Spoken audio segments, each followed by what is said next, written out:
A groundbreaking cultural shift is underway across Iran. Months of protests against the regime have been brutally repressed by police, leaving more than 500 dead. Hundreds of girls' schools have seen their students hospitalized in a wave of poisonings. All the fear and uncertainty has left many looking for an escape.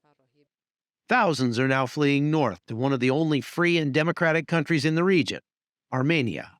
There are a lot of global geopolitical conflicts that are represented in this remote border crossing you see in Iran right behind me. You have Russia, which does a lot of trade with Iran. A lot of the weapons that end up in Ukraine may come through this area. And you also have Azerbaijan, which wants this corridor in order to reach Turkey and the West. And right in the middle of it all, you have this tiny country of Armenia, which is functioning as a safe spot for Christians and other Iranians who are fleeing persecution inside their country. And then right here you see this river. It's called the Araks River. And the Araks River is basically the border between Armenia and Iran. And if you go a little farther to the west, it's the border also from Turkey and Armenia. And this is the only border crossing between Iran and Armenia, That's right? correct. This is the only border crossing that Iranians coming in, they can come into Armenia only at this spot. So it's illegal in Iran to proselytize. So as a Christian, you're not able to go to Iran legally to share the Christian faith. And you're not even allowed to have a Persian Bible. It's illegal to have the Bible in the Persian language. So what we have found is that the Persians come to Christian Armenia and they're coming to look for what Christianity is. Find a church, find a Bible, ask questions, and because this is the only border crossing and that they're able to, we find that thousands pass every single day. And how receptive are they to the gospel?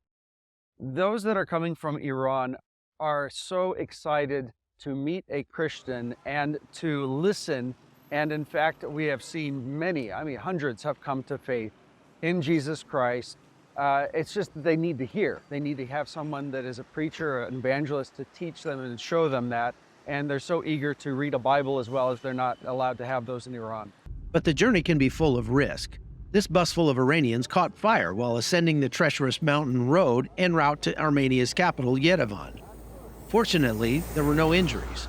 Even still, greater concern to those coming here is that even after leaving Iran, their family and friends back home may be in danger.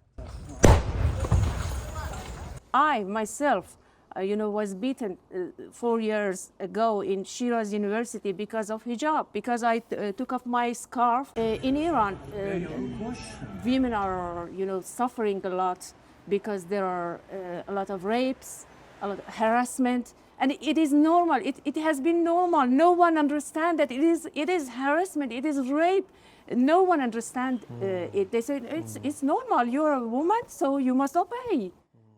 As conflict in Iran persists, Jacob and his team are bracing for an increased number of refugees seeking shelter here. And while Armenia faces its own ongoing problems with Azerbaijan, more Russians and Ukrainians are arriving in the country, fleeing that ongoing conflict. And no matter where they hail from, Jacob and his team welcome all with open arms. Pray that the Lord would send his lost sheep from Iran to Armenia so that they would find him, the good shepherd of the sheep, and that he would send these people to our church and to churches like us that are doing these outreaches. From Iran's border with Armenia, I'm Chuck Holton for CBN News.